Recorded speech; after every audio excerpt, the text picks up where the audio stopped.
Bonjour à tous. Cette semaine, nous nous intéressons au diocèse de Bourges qui recouvre à la fois le Cher et l'Indre. Et à l'occasion de la restauration de l'église Saint-Génie-Tour dans la commune du Blanc, dans le parc naturel régional de la Brenne, eh bien, nous parlerons du devenir de ces nombreuses églises sur ces territoires ruraux et nous découvrirons également les efforts de communication, de rajeunissement des outils de communication dans le diocèse. Monseigneur Armand Maillard, bonjour. Bonjour. Vous êtes archevêque de Bourges depuis 2007. Votre diocèse compte environ 540 000 habitants, je le disais tout à l'heure, 2 départements, le Cher et l'Indre. Peut-être quelques mots pour ceux qui voudraient comprendre un peu quels sont les contours de l'Église catholique dans ce diocèse.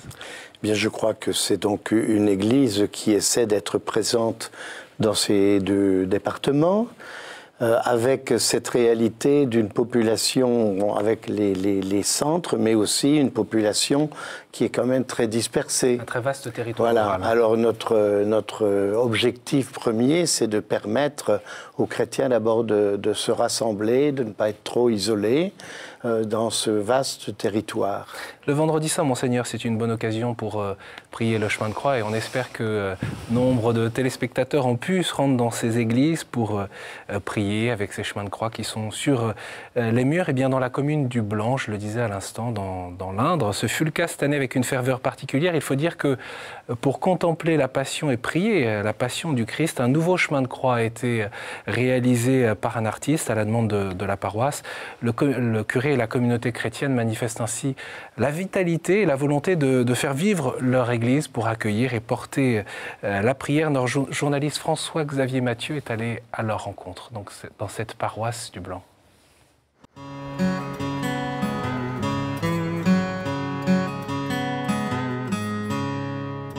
Le Blanc, ville parfaite pour se mettre au vert, à la frontière entre le Poitou et le Berry. Les paroissiens ont un nouveau chemin de croix depuis peu. Il se trouve dans l'église Saint-Génie-Tour et il a été inauguré en février dernier.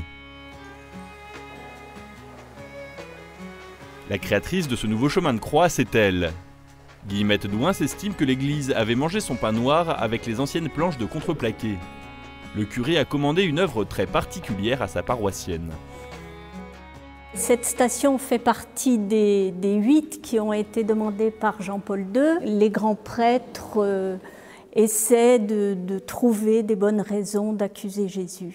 J'ai voulu représenter le Sanhédrin un peu par des personnages assis sur un somptueux fauteuil, et Jésus, au contraire, droit, tout simple, déjà offert. Si de nombreux fidèles connaissent les nouveaux mystères du rosaire voulus par Jean-Paul II, son chemin de croix demeure confidentiel. On en dénombrerait seulement 2 en France. Ces 8 stations sont vraiment puisées dans l'Évangile, alors que dans l'ancien chemin de croix, il y en avait 5 qui ne faisaient pas partie de l'Évangile, qui étaient des récits traditionnels. Ce vendredi, une dizaine de paroissiens méditent l'Évangile devant ce chemin de croix. Et tous les ans, ce sont 30 000 personnes qui visitent l'église. Saint-Génie-Tour est un haut lieu de la ville basse. Ça fait partie du patrimoine de la ville, donc quelque part c'est important pas seulement pour les catholiques et aussi pour les citoyens, parce qu'il y a tout le monde qui va pour les mariages, pour les enterrements, pour toutes les fêtes religieuses. Ça fait partie de la ville, donc plus c'est restauré, mieux c'est, plus c'est beau, mieux c'est pour nous, pour le tourisme, pour tout. Le nouveau chemin de croix a été créé pour annoncer la bonne nouvelle aux visiteurs de Saint-Génie-Tour. Nos églises, comme bâtiments, sont vraiment des lieux d'évangélisation qui favorisent l'expérience spirituelle des uns et des autres. Et pour cela, l'architecture doit être bien conçue, doit être parlante, les œuvres d'art également. Le défi que nous nous sommes donné, c'est d'aider les gens qui la visitent à passer d'une visite touristique à une visite catéchétique. Pour le père Guinepin, l'afflux massif de visiteurs dans Saint-Génie-Tour représente donc une occasion en or d'annoncer l'Évangile. Le curé a l'intention de donner un coup de neuf à cette vieille dame née il y a 9 siècles, mais pas à n'importe quel prix. Puisqu'il faut s'interroger sur la légitimité d'une telle entreprise qui demande un certain investissement en ressources humaines, en temps et en argent. Et donc aujourd'hui, face à la multiplicité de nos lieux de culte dans des communautés paroissiales qui se sont fortement réduites, eh bien, faut-il dépenser tant d'énergie pour restaurer ces bâtiments alors qu'il y a aussi beaucoup d'énergie à dépenser pour faire connaître le Christ à nos contemporains. Dans cette perspective, le diocèse est en train de ressourcer l'ensemble de son patrimoine. 25 à 30% de ses charges annuelles sont consacrées à l'immobilier, soit entre 2 et 2,5 millions d'euros. Les paroisses sont actuellement interrogées sur l'utilité de chacun de leurs locaux et certains bâtiments seront vendus. Nos finances sont toujours difficiles, les dons deviennent de plus en plus difficiles à obtenir. Néanmoins, effectivement, nous avons une réflexion sur notre patrimoine. On se pose des questions, savoir quels sont les patrimoines que nous devons garder, quel patrimoine éventuellement nous devons nous séparer. Ces questions-là doivent toujours être portées avec la question pastorale en exergue. Cette période d'évaluation des besoins immobiliers du diocèse devrait encore durer 18 à 24 mois. Les premières ventes surviendront ensuite. Monseigneur, je vous ai vu très attentif là, avec les réactions de ces jeunes qui sont attachés à l'Église, même si on sent qu'ils ne sont pas forcément très familiers de la fréquentation des liturgies. Alors, je crois que les deux sont vrais à la fois. À la fois, les gens sont attachés à leur patrimoine, même s'ils sont plutôt, j'allais dire, à distance de l'Église et de son message. Mais moi, ce que je remarque, c'est quand même que les municipalités, par exemple les communes, les familles, les gens sont très attachés à leur Église. Qu'est-ce que cela révèle pour vous ? Je pense que ça révèle d'abord un attachement à leur environnement, à leur histoire, à leur famille, à ce qui s'est passé dans le passé, aux difficultés qu'ils ont pu rencontrer, et puis en même temps quelque chose de beau qui est au centre même de leur commune. Et ça, je trouve que c'est très signifiant, très significatif, et je crois que c'est quand même du beau. Et le beau, ça ne laisse pas indifférent. Et je crois que pour nous, le beau est un chemin qui peut-être aide les personnes, quel que soit leur âge, à donner un sens à leur vie ou à leur existence. Mais le beau, gratuit, c'est très important. Et le beau, Monseigneur, on le trouve aussi au musée. C'est le pape François qui disait il ne faut pas que les églises soient considérées ou deviennent des musées. C'est ce que d'ailleurs le curé de la paroisse avait repris. Alors, c'est ce que je dis souvent aussi, dans le fond. C'est que dans le fond, nous ne sommes pas là seulement pour célébrer ce qui s'est passé chez nos ancêtres, ce qui n'est pas rien non plus, parce qu'ils y ont mis toute leur foi, ils se sont engagés, mais en même temps, c'est pour dire quelque chose des convictions, du sens de la vie que nous voulons donner, de notre attachement à l'environnement, à nos familles, à l'avenir, sur les grandes questions de l'existence, le sens des autres, la mort même. Et je remarque que par exemple, les municipalités, dont certains, c'est le moins qu'on puisse dire, ne sont pas très attachés à la foi chrétienne, c'est comme ça que vous le dites, sentent qu'ils ne peuvent pas faire l'impasse sur ce patrimoine. Alors, est-ce que c'est pour ne pas déplaire à leurs électeurs, ou est-ce que c'est, ce que je crois quand même, une sorte d'attachement profond en eux, dans leur vie ? Avant de revenir sur le chemin de croix en tant que tel, pour vous, qu'y a-t-il comme enjeu autour de ces églises ?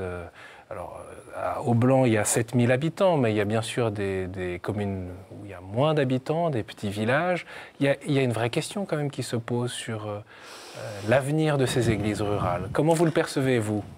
Alors, moi, ce que j'essaie de dire, c'est important que ces églises soient habitées et ne soient pas des monuments que l'on ferme pour les protéger des vols et du vandalisme et de tout cela, comme c'est malheureusement arrivé. C'est arrivé à Vierzon. Oui, tout à fait, à Vierzon aussi.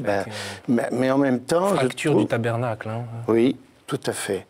Mais je crois que la réponse adaptée, ça serait que localement, y compris dans un espace rural où il n'y a pas beaucoup de population, les chrétiens aient le souci de se retrouver, de prier ensemble, de partager la parole de Dieu, et peut-être même d'accueillir les visiteurs.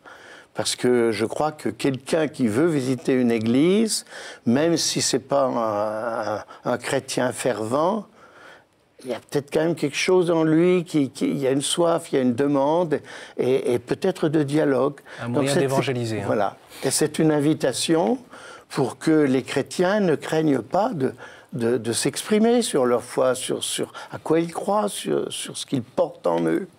Dans le droit fil de la résurrection à Pâques, je voudrais juste citer le père Guinepin qui invite justement autour de ce travail sur le chemin de croix à se laisser interpeller par l'Évangile. Il dit contempler le Christ dans ses procès permet d'évangéliser nos réactions lorsque l'Église est mise en cause.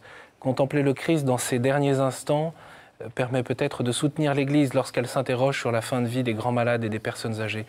Il ajoute aussi, contempler le Christ agonisant et la désolation des proches permet peut-être aussi de faire réfléchir les paroisses qui célèbrent plus de 200 sépultures par an. Oui, je crois que ce qu'il dit me paraît tout à fait opportun et s'appuie sur l'expérience d'un pasteur qui... Alors effectivement, dans notre diocèse, on célèbre beaucoup d'obsèques parce qu'on a une population qui, par rapport à la moyenne générale, est plutôt relativement âgée. Mais au-delà du deuil, c'est quand même toujours quelque chose qui est porté, ressenti par toutes les générations et qui donc, j'allais dire, nous met sur le chemin du Christ. Et moi, j'aime bien que dans l'Évangile, j'allais dire, on ne souligne pas que les belles paroles et les réussites et lorsque la foule vient écouter Jésus, se réjouit. Ben parce que je crois que dans l'Évangile, il y a aussi des gens qui ont refusé Jésus. Il y a aussi des gens qui n'ont pas été d'accord et qui l'ont dit. Mais j'allais dire, c'est la condition d'aujourd'hui. Je trouve que les réactions parfois de chrétiens qui voudraient toujours avoir une belle unanimité avec des gens très heureux, qui vous remercient, qui vous font des courbettes, j'allais dire, il y a aussi ceux qui nous posent des questions, il y a aussi ceux qui ne sont pas d'accord, il y a aussi ceux qui s'interrogent. Eh bien, je crois que nous sommes invités, j'allais dire, à ne pas contourner cette dimension de l'Évangile. Je crois que ça fait partie de la bonne nouvelle. C'est un temps d'épreuve ? Oui, je pense. Mais d'une épreuve, si vous voulez, qui est partagée. Parce que j'étais récemment là avec des jeunes qui échappent à la drogue ou un autre qui est marqué par le handicap. Son message, c'était de dire, dans le fond, toute personne, même bien portante, connaît des fragilités, des failles que l'on ne s'avoue peut-être pas, que l'on n'ose pas dire, mais que c'est pas étranger à l'annonce de l'Évangile de pouvoir, j'allais dire, ouvrir son cœur par les points de fragilité de notre existence. Ça fait partie de l'incarnation, je crois. Et en même temps, à travers ce que vous dites, Monseigneur, aujourd'hui, on ne se représente pas forcément les territoires ruraux ou les circonstances dans lesquelles vous vous trouvez, où les chrétiens soient particulièrement, témoins du renouveau de la foi et de l'Église en France. Vous le regrettez ou vous le comprenez ? Je trouve que je trouve que c'est un peu injuste, parfois pour les gens qui y vivent.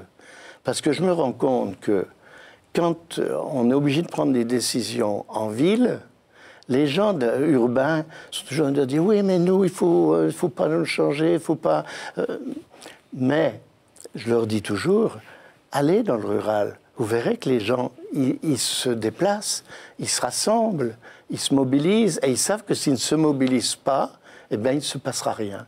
Et je trouve que moi, je salue quand même ces chrétiens qui, au nom de leur foi, de ce qu'ils portent en eux, j'allais dire, ne craignent pas d'aller vers les autres, de se déplacer, de se rassembler, d'apprendre à lire la parole de Dieu. La deuxième chose que je voudrais dire aussi, c'est que dans notre Berry, qui est donc au centre de la France, avec les caractéristiques que vous venez de dire, je vois quand même aussi pas mal, même de Parisiens qui reviennent.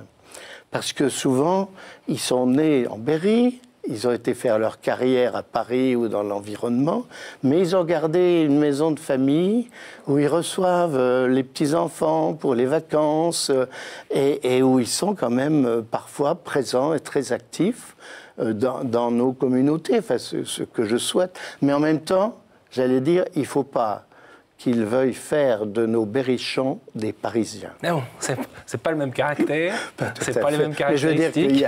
qu'il y a une... Il y a un antagonisme avec Paris qui peut s'installer, enfin avec les pôles urbains, j'allais dire entre la France urbaine et la France rurale. Bon, je ne sais pas si c'est un antagonisme, mais quand même des différences, parce que, si vous voulez, quand le dimanche, vous avez une messe qui rassemble beaucoup de villages, et puis qu'il y a un prêtre qui est seul pour présider ce rassemblement, parfois on nous dit « Oui, mais dans la paroisse d'où je viens à Paris, mais il y a plusieurs prêtres. » Je leur dis « Mais dites-leur de venir chez nous. » Vous souhaiteriez, Monseigneur, plus de solidarité entre les diocèses ?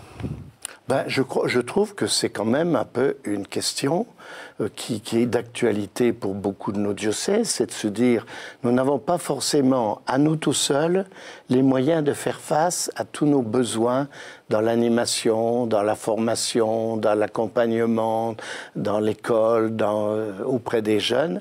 Mais ça devrait être davantage, probablement, une incitation à ce que, à plusieurs diocèses, nous ne craignons pas de mettre en commun nos moyens, notre expérience. Et je vois pour le diocèse de Bourges, par exemple, nous avons illustré ce que je vous dis au niveau de l'enseignement catholique.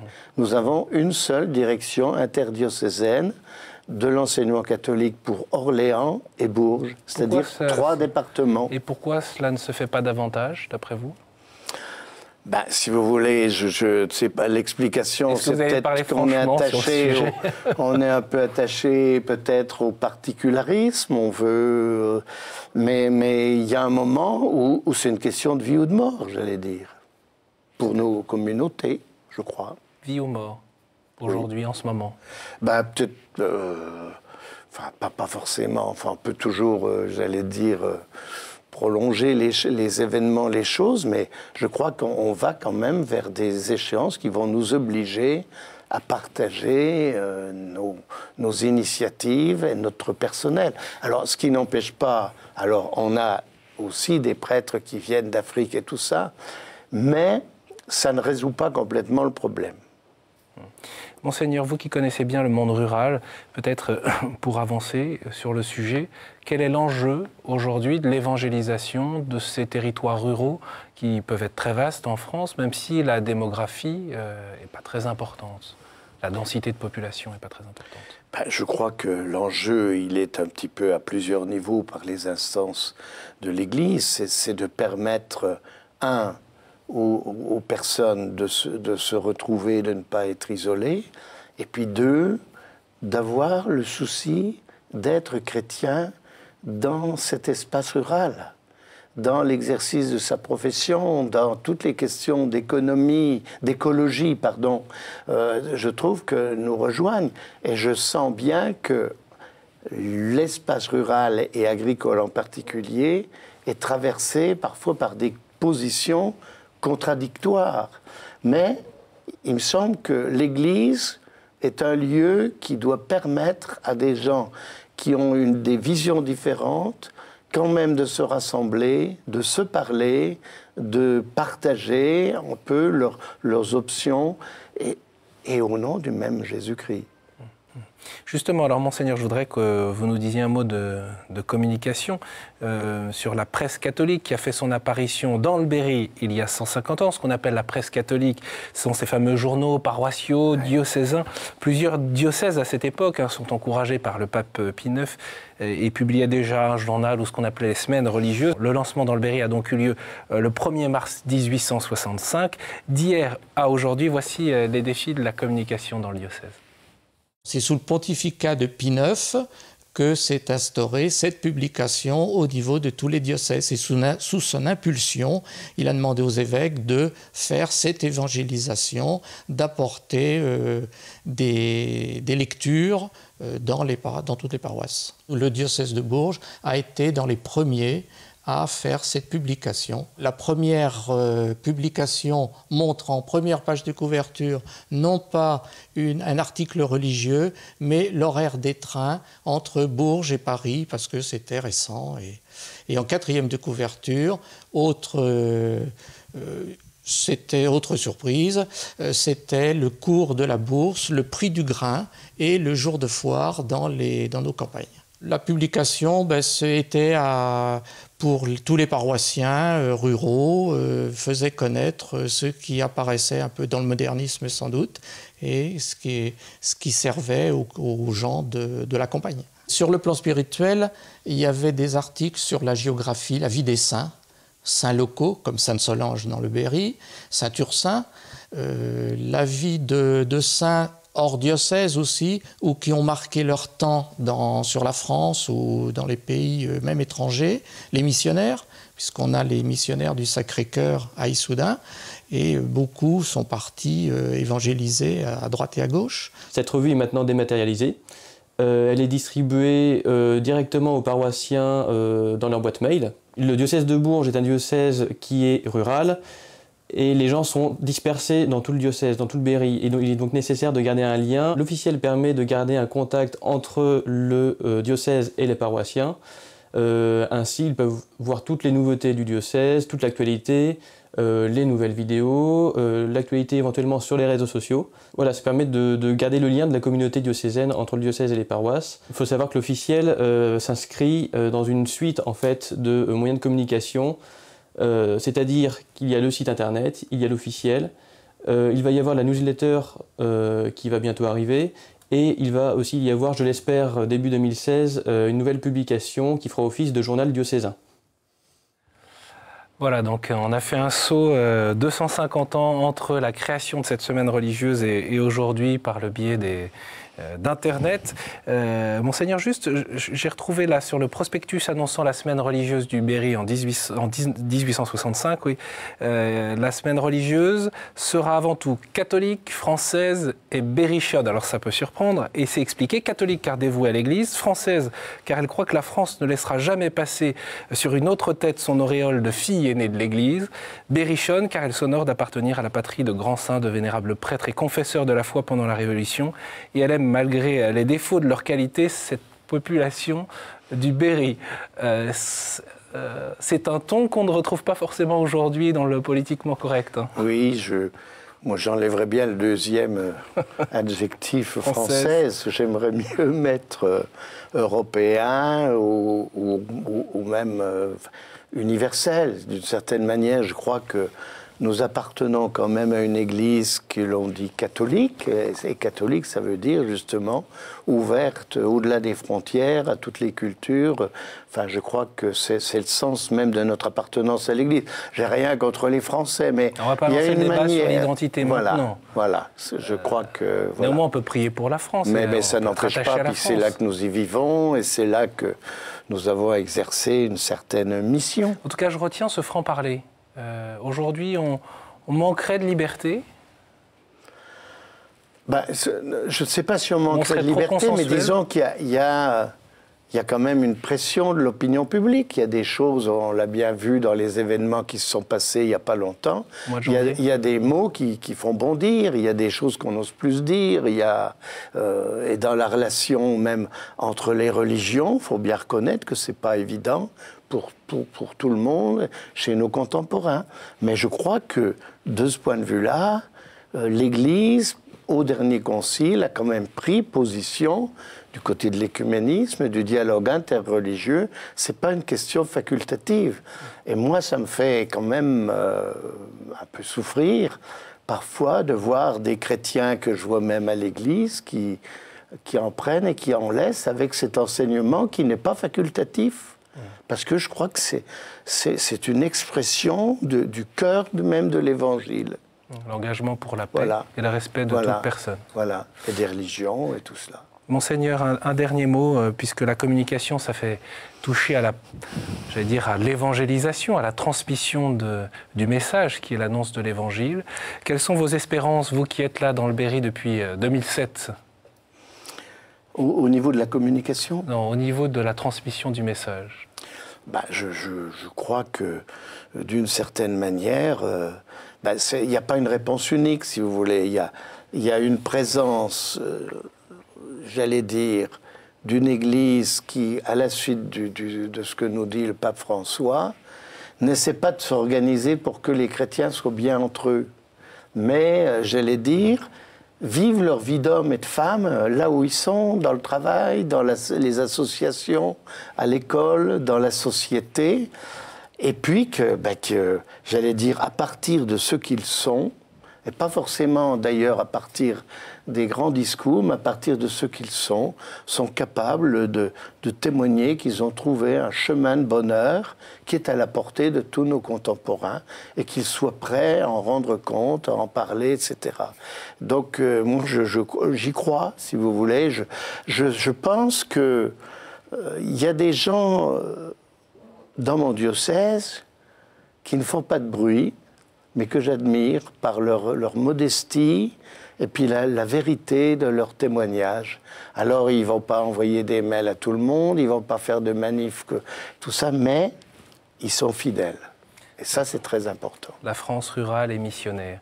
Merci beaucoup, Monseigneur, d'être venu et d'avoir accepté notre invitation sur ce plateau. Bien sûr, pour ceux qui veulent en savoir plus, eh bien, tout simplement, je renvoie sur ce nouveau site internet diocésain. Et puis, vous pouvez retrouver cette émission, bien sûr, sur le site internet de KTO. N'hésitez pas à la partager sur les réseaux sociaux. Merci beaucoup pour votre fidélité et à la semaine prochaine.